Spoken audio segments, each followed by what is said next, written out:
Kendrick, fuck Kendrick, fuck Kendrick, fuck Kendrick, fuck Kendrick, fuck Kendrick. That's how we do it. Take a shot right here. Y'all thought y'all could knock the boy off for real? No. Y'all thought y'all could knock the boy off for real? Come on. Who's coming It's your man Delvin. Welcome to Delvin's room.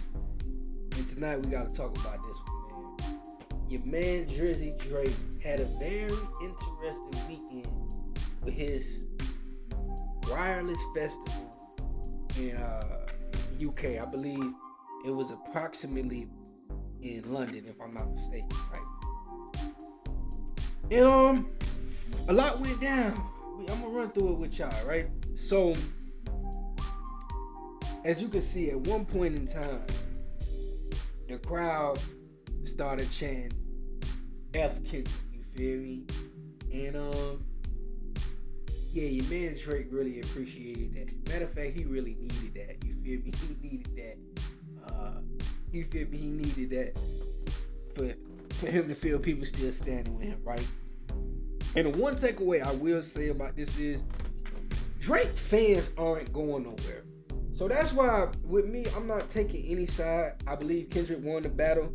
But at the same time, I'm not taking no side. I feel like when people try to shame Drake supporters into stop supporting him, that's not gonna happen, bruh. They gonna keep rocking with Drake, especially if he make good music.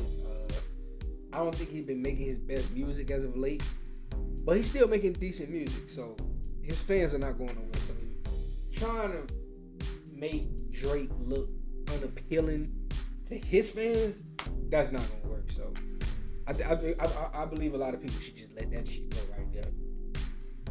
Okay, so yeah, they joined in on the F Kendrick train, and Drake said some very silly shit, right? So at one point he says, London rappers are the best lyricists over his own country, Canada, and over America, over the US. They're the better lyricists, right? Oh man, how can we break it down? So this shit has been going on for a while, right? Where people are trying to compare London and rap. They're trying their best to make it a thing, right? It's really not working because we don't believe you need more people. You feel me? Like, I don't see that shit. But the fact that Drake went out there and echoed that sentiment lets me know he's really trying to send a big fuck you to all the American rappers. You feel me? Because in his mind, the American rappers betrayed him. You feel me? In his mind, the American rappers betrayed him. In his mind, you feel me? A lot of, remember him, Future, Travis Scott, even though Travis Scott, through the Clips issue, Travis Scott is kind of like doubling back, kicking it with Drake again, even though they just had an issue. I don't know how Drake gonna take that. But, yeah. So, I think he's sending a big fuck you to America by saying that. You know what I'm saying? Like, I don't even believe he believes that. But I believe he's sending a fuck you to America by saying that, right? So, also during the show, he brought out, I'm going to give him props for this. He brought out Lauryn Hill. That was a very interesting one. He brought out Lauryn Hill, which was smart. It showed that he still, you got to think. Lauryn Hill is on a couple of Drake. Drake done sampled Lauryn Hill a couple times, so Lauryn Hill is always gonna get up for Drake because the bag that comes with Drake. Yeah, Lauryn appreciates that bag. You feel me? Nice for what? I can just imagine the money that Lauryn gets from that song. You feel me? Yeah, but the crazy thing about it is everything Drake represents is kind of the opposite of what Lauryn represents. So that's interesting. That's interesting. Right? That's very, very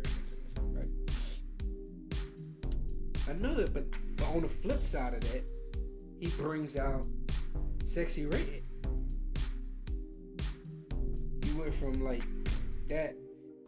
You feel me? Like it's both sides of the spectrum. You feel me? Like interesting. I get it.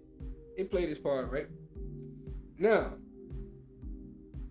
I think people need to know this, right? I think people need to notice the people that, K-Dot supporters that try to shame or talk people out of supporting Drake. That's not gonna happen, right? That's the number one thing you have to understand. Drake, he can do no wrong to his fans. You feel me? Like right now online, I'm looking at this shit. They're calling Drake the greatest thing of all time.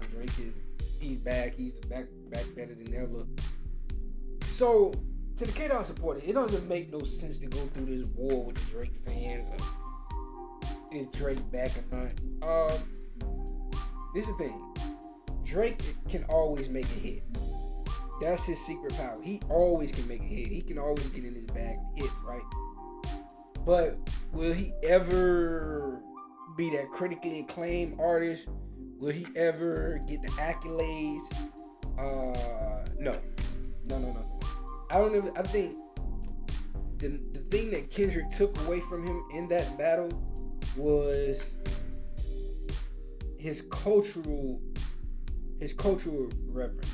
You feel me? Like, I think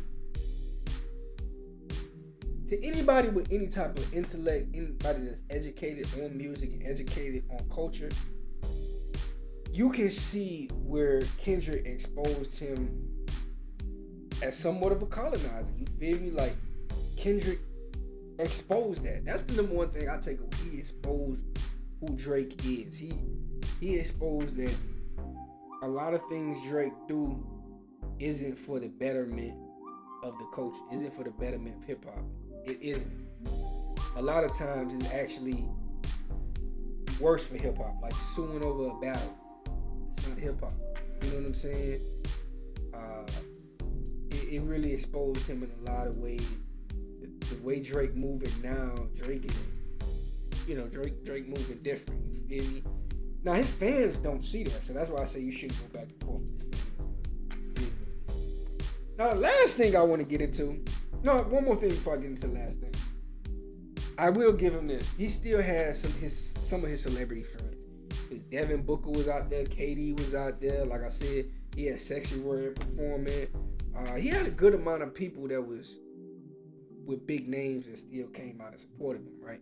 So he's not shorting on that, right? But the last thing I do want to bring up is Drake versus LeBron. What the fuck is this about? You feel me? So at one point, I forgot the name of the song, but the song where he said went from 6 to 23 like I'm LeBron. He said the line. He said from 6 to 23, but no LeBron. You feel me? And then he pop out, so people started to notice things that they had noticed before. They noticed his tattoo that he used to have LeBron high school number on, which was just wild in the first place. Like, nah, nigga, I'm not tattooed. No, bro, y'all need to grow up together. But he covered it with Shay Alexander tattoo, which is hilarious. You feel me? He gets rid of one guy and then puts another guy on his body. Pause. That's just crazy, right? That's crazy. That's one of the craziest parts of all that. So I guess it's a real beef between Drake and LeBron. Yeah, that's what it's going to. Drake and LeBron actually have issues. You feel me? That's very interesting. I guess we might be expecting a Drake throwing some shots, throwing more shots at LeBron because he already been throwing shots at LeBron. But my takeaway from the whole festival is Drake still has his fans. He still has his supporters. He's lost cultural appreciation from a certain sector of hip hop. But some people just don't care anyway. So it is what it is. It's your man Delvin. Like, comment, subscribe. To the next one. I'm out.